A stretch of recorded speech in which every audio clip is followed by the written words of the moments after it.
Good evening, everyone, and thanks for watching News 8 at 6. I'm Mike Thompson. And I'm Lisa Klein. It's been a debate for decades. Is there a link between vaccines and autism? Today, the man who conducted a study back in the late 90s that he says proved there is a link, and then the man who then discredited that report, were both in La Crosse. News 8's Pauline Lee joins us live in the studio with both sides of the story.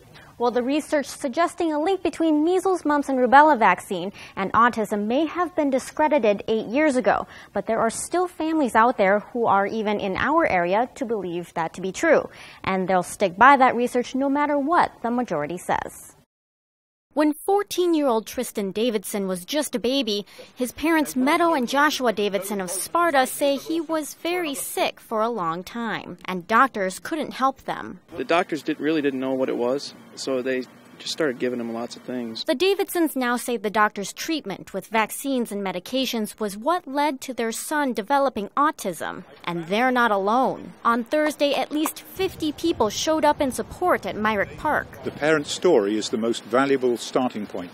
And if the parents say, this is what happened to my child, they were normal, they had a vaccine, now they're not normal, and they say it not once but thousands and thousands of times across America and around the world, then we have to take that very, very seriously. Andrew Wakefield, a former English doctor who championed a research study in the late 90s, looked at the health of a dozen families. The study suggested there may have been a link between the measles, mumps, and rubella vaccine and autism. Here we have, for the first time, something in autism which is directly treatable and where we can make the lives of these children so much better. And what a tragedy not to capitalize on that. But years later, Wakefield's research was discredited by Sunday Times of London reporter Brian Deere. It was like peeling an onion. In his 3 weeks of investigative research, Deere found many flaws in Wakefield's work. One of them, he says, was in the families Wakefield studied. Face value, you'd think, well, that's very serious.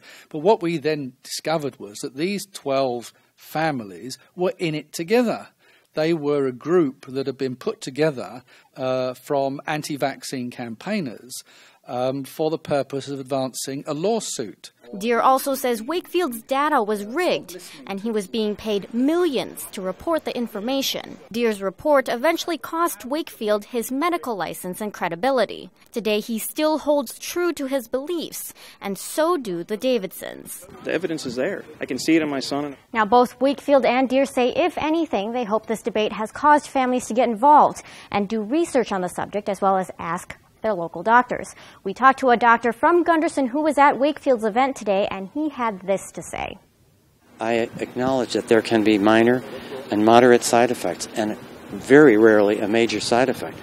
But on balance, it is nothing compared to the deaths that have been prevented, the disabilities that have been prevented. So I really don't think it's, for me, it's not a question. And journalist Brian Deere is speaking about his research on the UWL campus as we speak. He has another presentation scheduled for tomorrow at 3:30 in Centennial Hall.